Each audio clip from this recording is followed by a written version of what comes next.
أعوذ بالله من الشيطان الرجيم.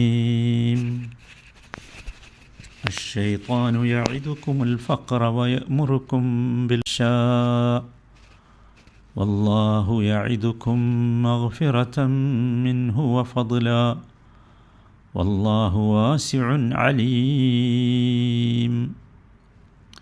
268 വചനം, രണ്ടാമത്തെ ദിവസമാണ്. അശ്ശൈത്താനു യഅദുകുമുൽ ഫഖ്റ വയഅ്മുറുകും ബിൽ ഫഹ്ശാ. പിശാച് ദാരിദ്ര്യം പറഞ്ഞ് നിങ്ങളെ ഭീഷണിപ്പെടുത്തുകയും നീചവൃത്തികൾക്ക് നിങ്ങളെ പ്രേരിപ്പിക്കുകയും ചെയ്യുന്നു. വല്ലാഹു യഅദുകും മഗ്ഫിറതൻ മിൻഹു വഫദ്ല. അല്ലാഹു അവൻ്റെ പക്കൽ നിന്നുള്ള പാപമോചനവും അനുഗ്രഹവും വർധനവും നിങ്ങളോട് വാഗ്ദത്തം ചെയ്യുന്നു. വല്ലാഹു വാസിഉൻ അലീം. അല്ലാഹു വിപുലമായ കഴിവുള്ളവനും എല്ലാം അറിയുന്നവനുമാകുന്നു. ഈ ആയത്ത്, ഇതിൻ്റെ ആശയം നമ്മൾ മനസ്സിലാക്കി. ഇനി നമ്മളിതിൻ്റെ ഉള്ളിലേക്കൊന്ന് പ്രവേശിച്ച് നോക്കാം. ഈ ആയത്ത് യഥാർത്ഥത്തിൽ ഒരു വിശ്വാസിയുടെ മനസ്സിൽ സമ്പത്ത് ചെലവഴിക്കുമ്പോൾ, അള്ളാഹുവിന് വിധേയപ്പെട്ട് സമ്പത്ത് ചെലവഴിക്കുമ്പോൾ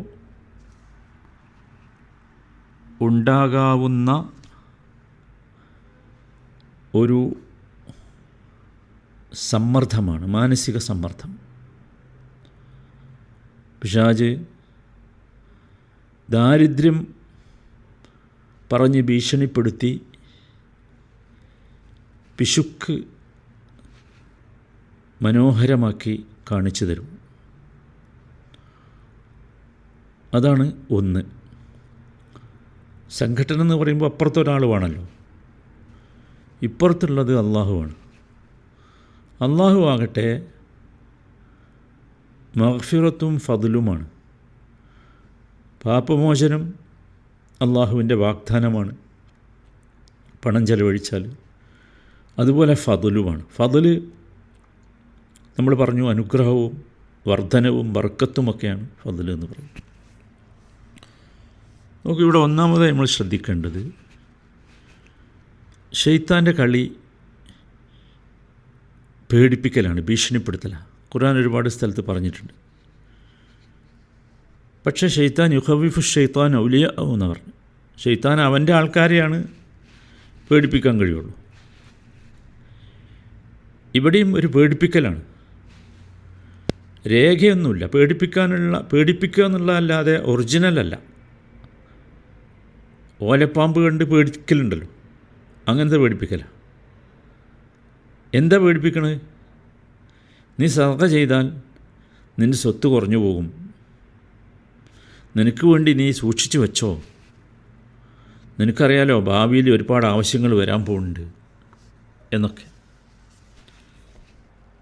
സത്യത്തിൽ ഇതൊരു തോന്നലാണ്. റിസ്ക് അള്ളാൻ്റെ കയ്യിലാണ്, സമ്പത്തിൻ്റെ കയ്യിലല്ല റിസ്ക്. അത് നമ്മളെ അനുഭവമാണല്ലോ. നമ്മളെയൊന്നും മാതാപിതാക്കൾ നമ്മൾ ചെയ്യുന്നത് പോലെ നമുക്ക് വേണ്ടി ഒരുപാട് തലമുറക്കുള്ളത് ബാങ്ക് ബാലൻസുമായിട്ടല്ല പോയത്. എന്നിട്ട് നമ്മളൊക്കെ ജീവിച്ച് വളർന്ന് ഇവിടെ എത്തിയില്ലേ? കാരണം റിസ്ക് എന്ന് പറഞ്ഞത് എന്തല്ല, അത് നിർണ്ണയിക്കുന്നത് സമ്പത്തല്ല, മറിച്ച് അള്ളാഹുവാണ്. അത് നമ്മുടെ ഉള്ളിൽ എപ്പോഴും വേണം. റസാഖ് അള്ളാഹുവാണ്, റിസ്ക് അള്ളാഹുവിൽ നിന്നാണ്. റിസ്ക് എവിടെ നിന്നല്ല? സമ്പത്തിൽ നിന്നല്ല. രണ്ടാമത്തെ കാര്യം, പിശാച് പ്രേരിപ്പിക്കും. എന്തിന്? ലുബ്ധിലൂടെ ഫാഹിഷത്തുകൾ ചെയ്യാൻ പ്രേരിപ്പിക്കും, നീച പ്രവർത്തികൾ ചെയ്യാൻ വേണ്ടി പ്രേരിപ്പിക്കും. മുറുക്കും എന്നാണ് പറഞ്ഞത്. കൽപ്പിക്കുക എന്ന് പറഞ്ഞാൽ അതൊരു ശക്തമായ പ്രേരണയാണ്. ഇവിടെ ഫാഹിഷത്ത് എന്ന് പറഞ്ഞാൽ എന്താ? അല്ലെങ്കിൽ ഫഹ്ഷ എന്ന് പറഞ്ഞാൽ എന്താ? ഇവിടെ അതിൽ പിശുക്ക് പെടും, അതോടൊപ്പം എല്ലാ തിന്മകളും പെടും. എന്നുവെച്ചാൽ ശൈത്താൻ പ്രേരിപ്പിക്കണം എന്താ? ചിലവാക്കണ്ടെന്ന് മാത്രമല്ല, ഹറാമായ മാർഗത്തിലൂടെ ഉണ്ടാക്കിക്കോ എന്നും പറയും. അതാണ് യമുറുക്കും ബിൽ ഫഹ്ശ എന്ന് പറഞ്ഞ ഒരാശയം. ഹലാലായ മാർഗത്തിലൂടെ അല്ല, ഹറാമായ മാർഗത്തിലൂടെ ഉണ്ടാക്കി, കൈക്കൂലി വാങ്ങിക്കോ, പലിശ വാങ്ങിക്കോ, അങ്ങനെ പറയും. അല്ലെങ്കിൽ കളവ് പറഞ്ഞ് ഉണ്ടാക്കിക്കോ എന്ന് പറയും. ഇതാണ് രണ്ടാമത്തെ കാര്യം. മൂന്നാമത്തെ കാര്യം അള്ളാഹുവിൻ്റെ വാഗ്ദാനമാണ്. അതാണ് ഏറ്റവും വലിയ വാഗ്ദാനം, ഏറ്റവും സത്യസന്ധമായ വാഗ്ദാനം. അതെന്താ? രണ്ട് കാര്യമാണ്. ഒന്ന് മഗ്ഫിറത്താണ്, നമ്മുടെ പാപങ്ങൾ മായ്ച്ചു കളയും, പുറത്തു തരും.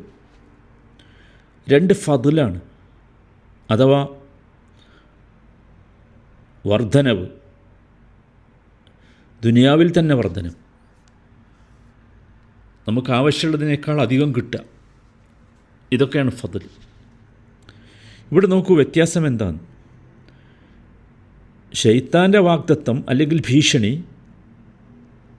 അത് കള്ളമാണ്,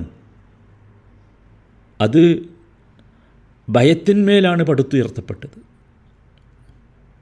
എന്നാൽ അള്ളാഹുവിൻ്റെ വാഗ്ദത്തം സത്യമാണ്, അത് വർധനവിലാണ്, ഫദ്ലിലാണ് പടുത്തുയർത്തപ്പെട്ടിട്ടുള്ളത്. നാലാമത്തെ കാര്യം ഈ വചനത്തിൽ വല്ലാഹു വാസിഉൻ അലീം എന്നാണ്. അത് സത്യത്തിൽ നമ്മുടെ മനസ്സിന് വല്ലാത്ത സമാധാനം നൽകുന്നതാണ്. അള്ളാഹുവിൻ്റെ ഖജാന വാസിയാണ്, അത് തീരൂല. അള്ളാഹു അലീമാണ്.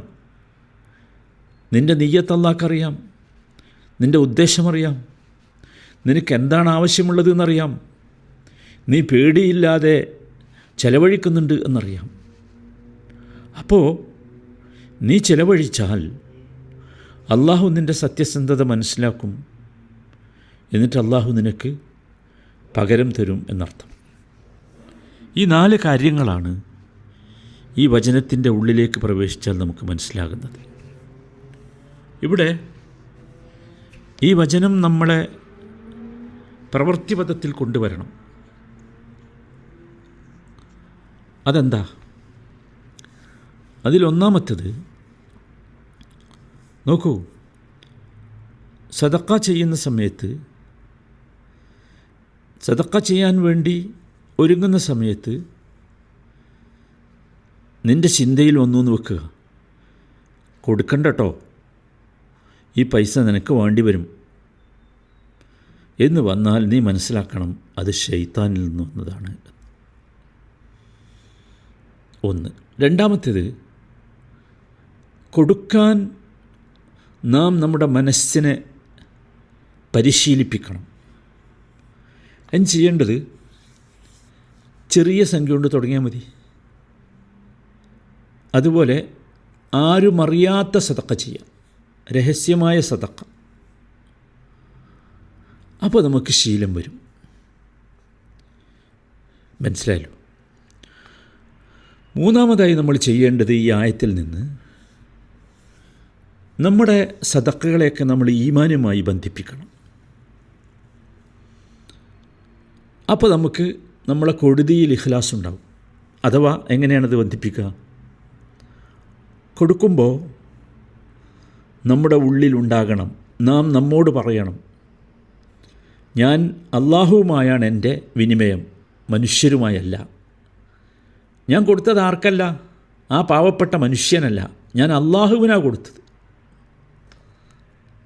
അതിൽ വല്ലാത്ത മാറ്റമുണ്ടാക്കും നമ്മളിൽ. എപ്പോഴും നമ്മൾ അങ്ങനെ ചെയ്യണം. നാലാമത്തെ കാര്യം, കൊടുക്കുമ്പോൾ നമ്മൾ ഈ പൈശാചികതയിൽ നിന്ന് രക്ഷപ്പെട്ടാൽ പിന്നെ നമുക്ക് കിട്ടുന്ന എന്താ? മഗ്ഫിറത്തും ഫദ്ലുമാണ്. അപ്പോൾ ഓരോ സദക്കയുടെ മുമ്പും നമ്മുടെ ഉള്ളിൽ ഇത് ചെയ്താൽ എനിക്കെന്ത് കിട്ടും എന്നത് നാം കൊണ്ടുവരണം. എന്നിട്ട് നമ്മൾ അള്ളാഹുവിനോട് വളരെ സൈലൻ്റായിട്ട് പറയണം, അള്ളാഹുവേ, നീ മഗ്ഫിറത്തും ഫദ്ലും വാഗ്ദത്തം ചെയ്തിട്ടുണ്ടല്ലോ, എനിക്കത് കിട്ടണം. മാഷാ അല്ലാ. അപ്പോൾ നമുക്ക് ശരിക്ക് വ്യത്യാസം വരും. നമ്മൾ ശ്രദ്ധിക്കണം അത്. നോക്കൂ, ഇതൊരു തർബിയത്തിൻ്റെ വചനമാണ്. ഈ ആയത്ത് യഥാർത്ഥത്തിൽ നമ്മളിൽ 3 തർബിയത്തുകൾ നട്ടുപിടിപ്പിക്കുന്നുണ്ട്. ഒന്നാമത്തേത് അള്ളാഹുവിനെക്കുറിച്ചുള്ള ട്രസ്റ്റാണ്. രണ്ടാമത്തേത് പിശാചിൻ്റെ വസ്വാസുകളിൽ നിന്ന് രക്ഷപ്പെടാനുള്ള മുജാഹദത്താണ്, കഠിനാധ്വാനമാണ്. മൂന്നാമത്തേത് ചെലവഴിക്കാനുള്ള ധൈര്യമാണ്. ഇവിടെ സത്യത്തിൽ ഇത്തരം ഘട്ടങ്ങളിൽ യഥാർത്ഥത്തിൽ സംഘട്ടനം നടക്കുന്നത് സമ്പത്തിലല്ല, മറിച്ച് നമ്മുടെ ഹൃദയത്തിലാണ്, നമ്മുടെ മനസ്സിലാണ്. അവിടെ നാം ചിന്തിക്കേണ്ടത്, ആ സംഘട്ടനം നമ്മുടെ ഉള്ളിൽ വരുമ്പോൾ നമ്മൾ ചിന്തിക്കേണ്ടത് അള്ളാഹുവിൻ്റെ വാഗ്ദത്തമാണോ സത്യം, അതല്ല പിശാചിൻ്റെ പേടിപ്പിക്കലാണോ എന്നതാണ്. അപ്പോൾ നമ്മൾ ശ്രദ്ധിക്കുക സഹോദരന്മാരെ, എല്ലാവരും ശ്രദ്ധിക്കുക. നമുക്ക് ഈ ആയത്ത് പ്രാക്ടീസ് ചെയ്യണം. എങ്ങനെ പ്രാക്ടീസ് ചെയ്യും? ഒന്നാമതായി നമ്മൾ സ്ഥിരമായൊരു ചെറിയ സദഖയെങ്കിലും ശീലിക്കുക. അപ്പോൾ നമുക്ക് കുറഞ്ഞു പോകും എന്ന ഭയത്തെ ഇല്ലാതാക്കാൻ കഴിയും. രണ്ടാമത്, ഒരു സദഖക്ക് നമുക്ക് ആഗ്രഹം വന്നാൽ അത് വൈകിപ്പിക്കാതിരിക്കുക. വൈകിപ്പിച്ചാൽ ശൈത്താൻ കടന്നുകൂടും. മൂന്നാമത്തേത്, ഞാൻ നേരത്തെ പറഞ്ഞതുപോലെ രഹസ്യമായ ആരുമറിയാത്ത ഒരു സദഖ നമുക്കുണ്ടാവുക. അത് നമുക്ക് ഇഖ്ലാസ്, ശക്തിയുള്ള ഇഖ്ലാസ് കിട്ടും, നല്ല യഖീനും കിട്ടും. അതുകൊണ്ട് മനസ്സിലായില്ലേ? മറ്റൊരു കാര്യം ഈ ആയത്തിനെക്കുറിച്ച് ചിന്തിക്കുമ്പോൾ ഓർക്കാനുള്ളത്, പിശാചിൻ്റെ വസ്വാസിനോട് നാം പോരാടണം. പിശാചിൻ്റെ ശബ്ദം നമുക്ക് തിരിച്ചറിയണം. ശബ്ദം തിരിച്ചറിയണം. മനസ്സിലായില്ലേ? നോക്കൂ, നന്മ ചെയ്യാൻ നമ്മുടെ ഉള്ളിൽ പ്രേരണ വരുമ്പോൾ ആരെങ്കിലും ആ ഉള്ളിൽ നിന്ന് തടുക്കുന്നുണ്ടെങ്കിൽ അത് പിശാചിൻ്റെ ശബ്ദമാണെന്ന് നമ്മൾ മനസ്സിലാക്കണം. ഉടനെ തന്നെ ഈ പിശാചിൻ്റെ വസ്വാസിനെ നാം തള്ളണം. നമ്മൾ പറയണം നമ്മുടെ ഉള്ളിനോട്, ഇത് പിശാചിൻ്റെ തന്ത്രമാണ്, ഭീഷണിയാണ്, ഞാൻ അള്ളാഹുവിൻ്റെ വാഗ്ദത്തത്തിലാണ് വിശ്വസിക്കുന്നത് എന്ന് പറയണം. മറ്റൊരു കാര്യം സഹോദരന്മാരെ, നമ്മൾ യഖീൻ്റെ ആളുകളാകണം. നോക്കൂ, യഖീൻ്റെ ആളുകളാകുക എന്ന് പറഞ്ഞാൽ എന്താ? അള്ളാഹു ഇവിടെ പറഞ്ഞിട്ടുള്ള ഈ വാഗ്ദത്തം അത് നമ്മൾ കൊടുക്കുന്നതിന് മുമ്പ് തന്നെ നമ്മുടെ ഉള്ളിൽ വരണം. എനിക്ക് കിട്ടും, ഉറപ്പാ. അള്ളാഹുവിൻ്റെ ബർക്കത്ത് എനിക്ക് കിട്ടും, ഉറപ്പാ. അങ്ങനെ വേണം. അത് നാം സ്വയം നേടണം. നമ്മുടെ കുടുംബങ്ങളിലും മക്കളിലും നാം അത് പ്രേരിപ്പിക്കണം, ഉണ്ടാക്കണം. നമ്മുടെ വീട്ടിലൊക്കെ സത്യത്തിൽ ഈ സദഖയ്ക്ക് വേണ്ടിയുള്ള ചെറിയ സംവിധാനങ്ങൾ ഉണ്ടാകണം. പണ്ടൊക്കെ ചെറിയ ബോക്സൊക്കെ ഉണ്ടാവുമായിരുന്നു. അതൊക്കെ ഇതിൽപ്പെട്ട ആ ബോക്സിൽ എന്തെങ്കിലും ഇടാൻ കുട്ടികളെ പ്രേരിപ്പിക്കുക. മനസ്സിലായില്ലേ? അങ്ങനെയാക്കണം. അള്ളാഹു തൗഫീഖ് നൽകുമാറാട്ടെ. നോക്കൂ, ജീവിതത്തിൻ്റെ യാഥാർത്ഥ്യത്തിലേക്ക് നമ്മൾ വരണം. യഥാർത്ഥ ജീവിതം ദുനിയാവല്ല, ആഖിറത്താണ്. അത് നമ്മൾ മനസ്സിലാക്കണം. ദുനിയാവിലെ ജീവിതത്തിലെ ഇവിടുത്തെ ഈ കണക്കും കാര്യമൊക്കെ ഉള്ളൂ. മനസ്സിലായില്ലേ? ഈ ഡിജിറ്റൽ അക്കങ്ങൾ ഈ ദുനിയാവിലെ ജീവിതത്തിലുള്ളൂ. അള്ളാഹുവിൻ്റെ പരലോകത്തുള്ള ജീവിതത്തിൽ അള്ളാഹുവിൻ്റെ വാഗ്ദാനമാണ് വലുത് എന്ന ചിന്ത നമ്മുടെ ഉള്ളിൽ വരണം.